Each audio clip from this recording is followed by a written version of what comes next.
Hey everyone, Slint Reaper here from C&G, and in this War Thunder F-14 video, we will be discussing the employment of the AIM-7F Sparrow.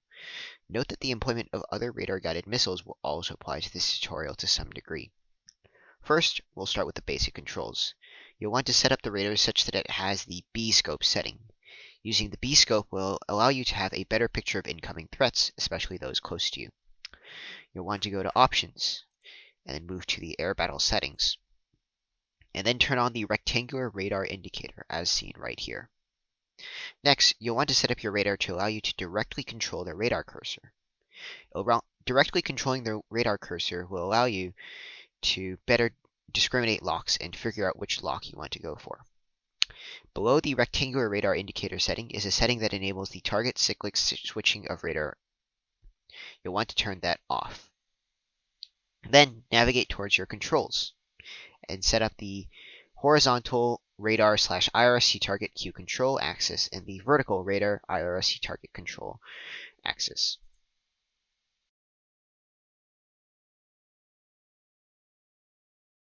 As you can see right here. These inputs will control your radar cursor. After setting up your hotkeys, you'll want to enable relative control as seen right here. This will allow you to slew the radar cursor smoothly across your screen instead of jumping to the most extreme part of your radar. Next, you'll need to locate a setting that allows you to lock on to a hostile contact. Locate the Lock Radar / IRST on Target bind and set a button for it. As you can see right here. You must also set a bind in order to switch weapons. This is under the Switch Secondary Weapons bind. Finally, in order to employ your weapons, you'll need to set binds for the weapon lock, air-to-air setting, and fire air-to-air missile.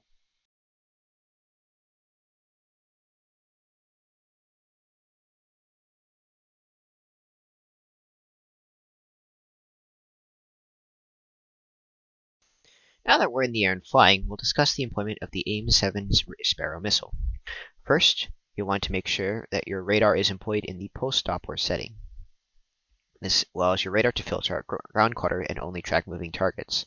Whether you are on the post-stop or setting can be seen whether there is a PD on top of your radar scope. Hostile contacts on your radar will appear as solid bricks on the radar scope. You'll want to slew the radar cursor onto the enemy target using your horizontal and vertical IRC target Q controls. Then, when settled on the target, you'll want to press the Lock Radar / IRST target on target bind. The contact will switch from being a brick to being a circle with a dashed line coming out of it.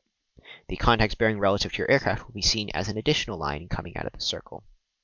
Additionally, 3 horizontal lines will pop up when switched to the AIM-7F Sparrow. The 2 smaller lines are your minimum and maximum weaponing engagement ranges, as seen right here. This right here is your maximum, and this is your minimum. This is the range at which your missile will be able to hit the target, provided it is guided all the way through. These 2 lines make up your weapon engagement zone, or WEZ. The larger line is the current distance to target.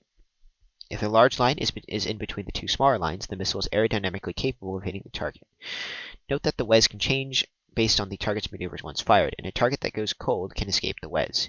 Use your Switch Secondary Weapons hotkey to switch to your AIM-7F Sparrow. Afterwards, you'll want to turn on the weapon by depressing your weapon air-to-air lock button, which will turn on the missile. In order to fire your AIM-7F Sparrow, you'll want to press the Fire Air-to-Air Missile bind. In order to guide your AIM-7F Sparrow, you will need to hold a continuous track towards the target.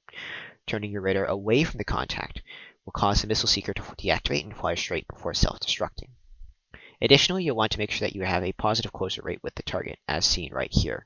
Right here, you can see that my closure rate right now is about 100,000 feet per minute. The F-14A's AUG-9 radar in War Thunder is incapable of tracking targets below 120 knots closure rate, so if a target decides to fly perpendicular or away from you, your radar will lose lock. As we can see right here, the missile self-destructed because the target was flying horizontally.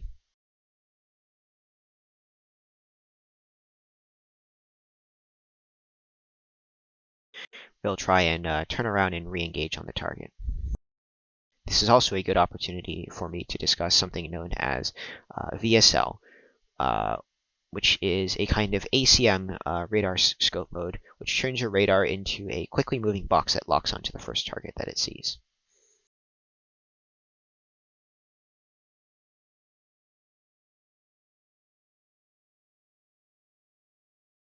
This right here is the BST, which is the smaller version, and this right here is ACM.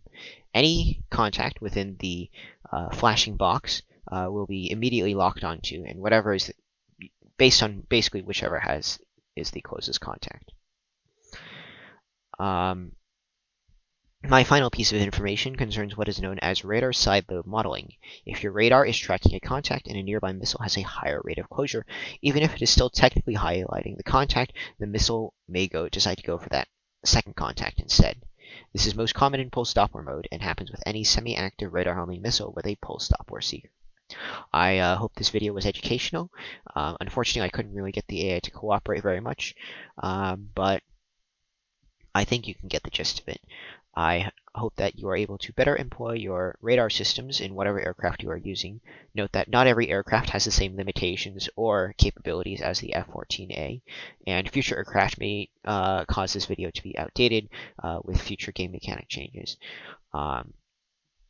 Thank you for listening once again, and I hope you have a nice day.